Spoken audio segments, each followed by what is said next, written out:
ये जो अपने सामने बैठे हैं ये दारा सिंह जी है और इनके बारे में थोड़ा सा ये खुद ही बताएंगे बहुत अच्छे से। आप जान करके जैसे हम हैरान हुए वैसे आप भी हैरान हो जाएंगे। अभी फिलहाल ये आर्ट ऑफ लिविंग के टीचर हैं। तो भैया जय गुरुदेव आपको। आप जानकारी दीजिए, आप अपने बारे में थोड़ा बताएं ताकि लोगों को ज्यादा से ज्यादा लोगों को पता लग सके।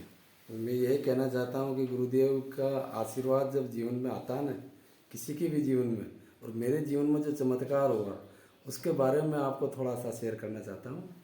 क्योंकि मैं एक मतलब किसान परिवार से था और मेरा जीवन जैसे मैं 9th-10th में पढ़ता था उसी टाइम नशे में लिप्त हो चुका था। आप कहाँ के रहने वाले हैं पहले से? मैं 12 जिला में है मेरा गांव, छोटा सा गांव छिपा बहुत करके, बहुत छोटा सा गांव पड़ता सारंगखेड़ा। तो हमारे वहाँ अफीम वगैरह पैदा होती है, कोकीन वगैरह, तो हमारे जो गांव के लोग उसका काम करते थे। तो मैं पढ़ाई करता था उसी टाइम से उन लोगों के संगत में आ चुका था और नशा करने लग गया था ड्रग्स का। और धीरे धीरे वो पढ़ाई तो छूट गई, ड्रग्स का ही मैं बिजनेस करने लग गया, ड्रग्स का नशा करता था स्मोक का।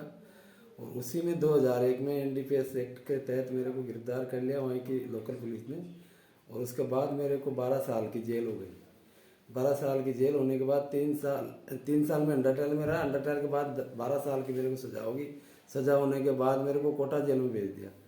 फिर जेल में भी वापस मैंने वही कारोबार शुरू कर दिया, बाहर से स्मोक मंगाना, बेचना और नशा करना। बहुत नशे में बहुत आगे जा चुका था मैं। अच्छा, जेल में भी यही काम शुरू कर दिया? बहुत मतलब मैं कोटा जेल से जयपुर जेल में, उदयपुर जेल में, जोधपुर जेल में, यहाँ से जो बंदी जाते थे ना तारीख पेशी पर, तो उनके द्वारा कभी जूते की सोल में कैसे अप्लाई करता था। और उसी के कारण फिर 2005 में आपराधिक गतिविधि के कारण ही मेरा ट्रांसफर उदयपुर जेल में हो गया। और उदयपुर जेल में आने के बाद वहाँ पर मेरे को अलग सेल में रखा गया। अपराधी का हमारे जो 4-5 लोग थे ऐसे जो अलग से हार्डकोर जो अपराधी उस हिसाब से। तो वहाँ गुरुदेव की असीम कृपा हुई हमारे ऊपर। अपने हमारे जो आर्ट ऑफ लिविंग के शिक्षक थे गिरधारी लाल जी कर, वो आए। हाँ मैं जानता हूँ, दिल्ली है जो गिरधारी जी को। दिल्ली है, हाँ बहुत शानदार टीचर है वो, सही है। तो गिरधारी लाल जी आए, वहाँ के डिप्टी साहब से मिले। डिप्टी साहब ने हम लोगों को बुलाया, उनके पास पेश किया। तो उन्होंने बोला भाई कल ऐसे ऐसे हैं, योगा की क्लास होगी तो तुम उसमें जाओ। तो हम तो उसमें जाने का हमारा सवाल नहीं था, हम क्यों जाएं योगा क्लास में। फिर हमारे डिप्टी थे नंद सिंह जी शेखाव ने बोला या तो आप फैक्ट्री में काम करो, या तो आप फैक्ट्री में जाकर के काम करो या योग की क्लास अटेंड करो। तो हमने सोचा ठीक है, फैक्ट्री से तो ठीक ही रहेंगे, योग की क्लास चलेंगे। सही है।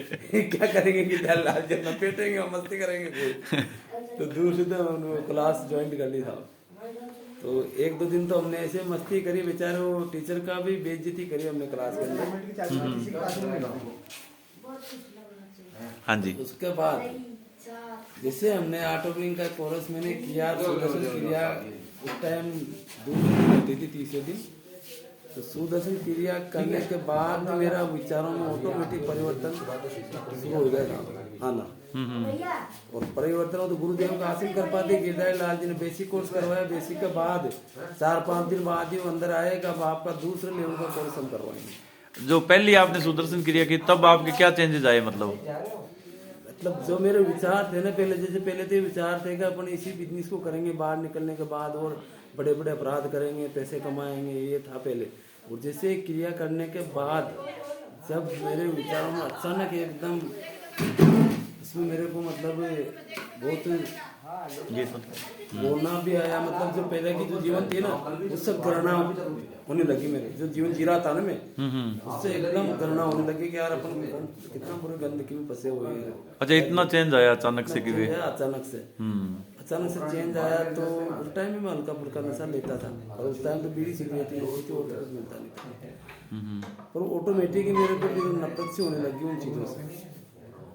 धीरे धीरे एक महीना में मेरा वो नशा दूर होता गया। उसके बाद गिरधारी लाल जी ने 1 महीने के अंदर ही YLTP कोर्स होता है हमारे आर्ट ऑफ लिविंग में, तो वो करवाया। YLTP के बाद फिर और ज़्यादा मेरे को लगा। फिर उन्होंने जो साधना बताई वो साधना मैंने रेगुलर चालू रखी था। उसके 15-20 दिन बाद फिर आकर के बोलते हैं कि और कोर्स करवाएंगे तुम्हें, एडवांस कोर्स, हमारे जो आर्ट ऑफ लिविंग का एडवांस होता है। अब एडवांस के लिए वहाँ जगह नहीं थी, जो डिप्टी साहब ने जो हमारी सेल थी जो बड़े अपराधियों के लिए बनाया, तो उदयपुर की सबसे बड़ी सेल है राजस्थान में जेल के अंदर। तो उस सेल के अंदर ही हमारा एडवांस कोर्स करवाया गया। तो एक एक बंदी को एक एक सेल दे दिया मेरे रहने के लिए। अच्छा। और सेल का जो चौक था वहीं रात को सत्संग होता था, और मेघल भैया का फर्स्ट कोर्स हुआ था वहाँ पर। उसको करने के बाद और हमें मजा आया। तो उस टाइम फिर हमारे एक दो मित्र थे, जैसे हमारे दिनेश जी गुजर है, शरवण जी विष्णोई, हम जो भारी भारी जो अपराधी थे ना, तो सब सेल में थे। तो हमारा एक ग्रुप बन गया। वो तिहाड़ जेल में भी रहे हुए हैं भैया जो हाँ, दिनेश, वो भी टीचर है ना अभी, वो भी टीचर है, आर्ट ऑफ लिविंग के। आर्ट ऑफ लिविंग के टीचर है। तो फिर हमें मतलब जेलर साहब ने बुला करके डिप्टी साहब ने जिम्मेदारी दे दी तीनों को तुम सब बंदियों को कोर्स करवाओ। गिरधरलाल जी आएंगे, इंदिरा जी आएगी, और तुम पकड़ पकड़ के जो भी नए बंदे आते हैं, तो फिर हमारा देने का और पहले जैसे हमें सेल दी गई थी, उसके बाद फिर हमारी एंट्री कर दी गई गेट पर, और बढ़िया बंदियों की श्रेणी में उन्होंने मिल लिया जिम्मेदार, मतलब बंदी बना। अच्छा, अच्छे बंदी हो गया। अच्छे बंदी हो गए, मतलब इतने बुरे थे अच्छे हो गए। फिर हम वो करवाते रहे साहब जेल में। अब तो गुरुजी ने जो साधना बताई थी, वो साधना 41 दिन रेगुलर करी। रेगुलर करने से ही मेरा जेल से मैं रिहा हुआ। और फिर मैं जैसे घर पर गया तो मेरा घर पूरा बर्बाद हो चुका था। बाद में पत्नी सुसाइड करके मर गई थी, घर पर कोई बचा नहीं था। बाहर निकलने के बाद फिर मेरे पास कोई रास्ता नहीं था, या तो वापस आपराधिक दुनिया में जाऊं या फिर इसमें जरूर। तो गिरधर लाल जी ने कहा था, तो जब भी बाहर निकले, मैं बाहर निकला तो गिरधर लाल जी खुद मेरे को लेने के लिए आए। स्वामी प्रयागराज जी को लाए, सारे पत्रकार वहाँ आए, चैनलों वाले भी आए। उन्होंने मेरी वहाँ इंटरव्यू ली जेल गेट पर ही, वहाँ कुछ योगा आसन करवाए, और उन्होंने बोला तुम घर पर जा कर वापस आ जाओ। तो मैं घर पर गया 3-4 दिन वहाँ रुका। फिर स्वामी जी यहाँ राजसमंद रखे हुए थे, उनके पास आ गया। फिर मैंने 2-3 महीना राजसमंद उदयपुर का एरिया में, गाँव में, ग्रामीण क्षेत्रों में हमारी जो नवचेतना शिविर करवाए। नवचेतना शिविर करने फिर स्वामी जी मेरे को ले गए उधर चंडीगढ़ साइड। गिरधर लाल जी ने फिर मेरे को चंडीगढ़ भेज दिया। तो हमारे सुनील जी गुलाटी जो कमिश्नर थे वहाँ के, तो उनके पास में रहा हूँ 2-4 महीना।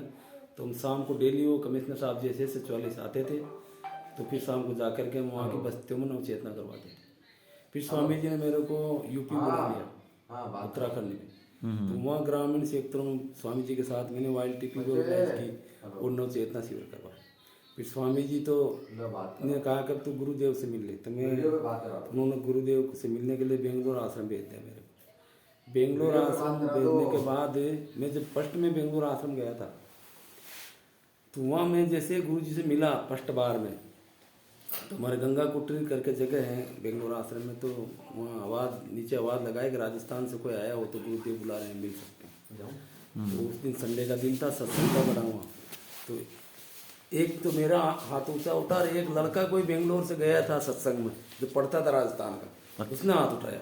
तो 2 लोग ऊपर गुरुदेव से मिलने के लिए गए साहब। गुरुदेव से मिलने के लिए गए तो गुरुदेव वहाँ बैठे हुए थे। गुरुदेव के अगल बगल सारे वो जो भी देना होता है जो उनको पास रखे रहते हैं, स्वामी जी थे। स्वामी जी ने हमारा नंबर आया, अंदर ले लिया। तो गुरुदेव ऐसे बुक पढ़ रहे थे, मैं जा करके सामने बैठ गया। तो पहले तो बहुत इच्छा थी कुछ बोलेंगे, पर वहाँ जाने के बाद पूरा था, क्योंकि पहले बार इतने बड़े संत के सामने बैठना और उनसे मांगने की कैसी कुछ भी नहीं हुआ। तो मैं काँप रहा था पूरी तरह। तो गुरुदेव ने फिर पुस्तक को एक साइड रखा और मुस्कुराए वो हमारी तरफ। मुस्कुराते हम भी थोड़ा उनकी तरफ मुस्कुराए।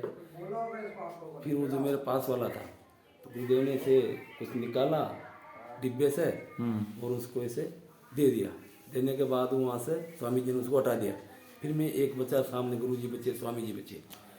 फिर गुरुदेव वापस किताब पढ़ने लगे। मैं फिर देखता रहा, हमने कहा क्या, उसको देख कर बाहर निकाल दिया, आपको तो पता नहीं कि देने नहीं दी। फिर गुरुदेव ने बुक से एक साइड रखी और ऐसे एक चॉकलेट निकाली डिब्बे से। चॉकलेट निकाल करके वो ऐसे ऐसे हाथ को घुमाने लगे। चॉकलेट हाथ में लेकर के, मेरे ऐसे कुर्ता पहना हुआ था तो मैंने जोड़ी तैयार कर ली, भाई कैच करेंगे जैसे गुरुदेव अपन को देंगे। तो ऐसे करके उन्होंने ऐसे मेरे तरफ ऐसे करी, पर वो उसको छोड़ा नहीं गुरुजी ने, और वापस उनकी तरफ ही रख ली उसको।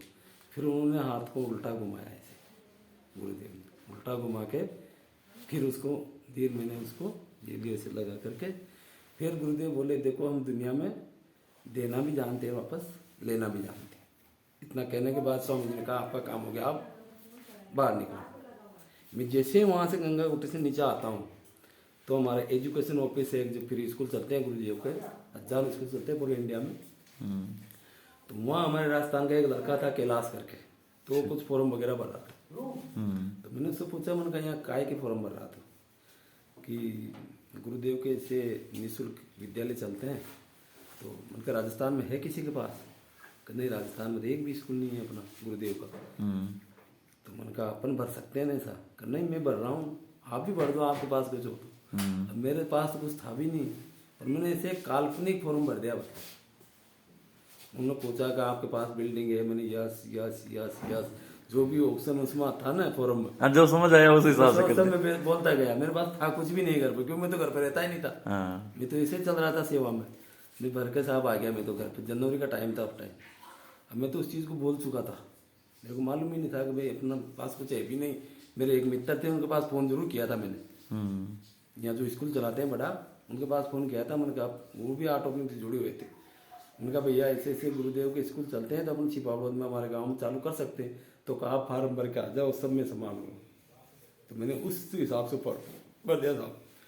अप्रैल में मेरे पास फ़ोन आता, 4 अप्रैल को, कि आपने ऐसे ऐसे निःशुल्क विद्यालय का यहाँ पर ये डाला था, तो गुरुदेव ने उसको ब्लेस कर दिया, और राजस्थान का पहला स्कूल आप शुरू कर सकते हो। तो इसके लिए मैं क्या करूँ? मेरे पास तो कुछ है ही नहीं। कहा आपका अकाउंट नंबर दो। मैंने, मेरे पास अकाउंट भी नहीं है, तो वो खुलाओ। तो था, मैंने अकाउंट खुलाया, और अकाउंट में फर्स्ट किस्त में उन्होंने 2,60,000 रुपये मेरे पास अकाउंट में डाले आश्रम से। अब मेरे लिए तो बहुत बड़ी रकम थी, 1000 रुपये से मैं उतारता मैं तो उस टाइम। सही है। मैंने उसी काल्पनिक से, जैसे मैंने फॉर्म में भरा था, ऐसे कैसे काम शुरू कर दिया बिल्डिंग का। ठीक है। बिल्डिंग का आज उस बिल्डिंग में मानो 50 लाख रुपए की बिल्डिंग है वो। अभी जो बिल्डिंग में जो मैं उसी पैसे से शुरू किया था, वाह। और 400 बच्चे उसमें पढ़ते हैं, 300 बच्चे एक स्कूल में पढ़ते हैं, 200 एक स्कूल में पढ़ते हैं। हमारे पास अभी राजस्थान में 9 स्कूल है, और करीब 2700-2800 बच्चे निःशुल्क शिक्षा ले रहे हैं, जिसमें बच्चों का एक टाइम का भोजन, दोनों ड्रेस, और उनके बुक्स, बैग्स, ट्रांसपोर्टेशन और पढ़ाई सारी प्योर निःशुल्क दी जाती है। बहुत बढ़िया है। हमारे बच्चों के संस्कार इतने बढ़िया हैं साहब, जो आप एक बार हमारे स्कूल में पधारो, आप देखोगे ना, तो आप भी कहोगे वास्तव में बच्चों में कितना बढ़िया संस्कार। ये कहाँ है स्कूल? 2-3? हमारा 5 स्कूल तो झालावाड़ जिला में है। ठीक है। 4 स्कूल 12 जिले में है। एक हमारा उदयपुर में है बालिका विद्यालय, जो भारत का पहला बालिका विद्यालय हमने उदयपुर में संचालित किया। अच्छा। एक बार वहाँ पधार करके देखे तो पता लगता है। हमारे बड़े बड़े लोग आते हैं, हमारे विधायक साहब भी आते हैं, सब आते हैं, वो भी देखते हैं। मतलब जो संघ वाले स्कूल है ना, वो पीछे हमारे स्कूलों से। हमारे जो संस्कार है ना बच्चों में, वो कहीं भी नहीं है। बहुत हमारे छोटे छोटे बच्चे आपको पेश करता हूँ मैं। देखो, ये बच्चा भी गुरु वंदना सुनाएगा, इसमें देखो आप। गुरु ब्रह्मा गुरु विष्णु गुरु देव महेश्वरा गुरु साक्षात् परब्रह्म तस्मै श्री गुरुवे नमः। अखंड मंडलाकारं व्याप्तेन चराचरं तत्पदं दर्शितं येन तस्मै श्री गुरुवे देवी का भी सुना। बहुत अच्छा, बहुत अच्छा, बहुत। या देवी सर्वभूतेषु शक्ति रूपेण संस्थिता नमस्तस्यै नमस्तस्यै नमस्तस्यै नमो नमः। क्या बात है, बहुत अच्छा काम कर रहे हो भैया। छोटे छोटे बच्चों को आप इतना अच्छा कर रहे हो, और क्या जीवन में परिवर्तन आया है, ये सब गुरुदेव की कृपा है। जय गुरुदेव। बहुत अच्छा लगा, और आपकी स्माइल से ही पता लग रहा है कि जीवन कितना बदला है आपका। थैंक यू, बहुत बढ़िया लगा।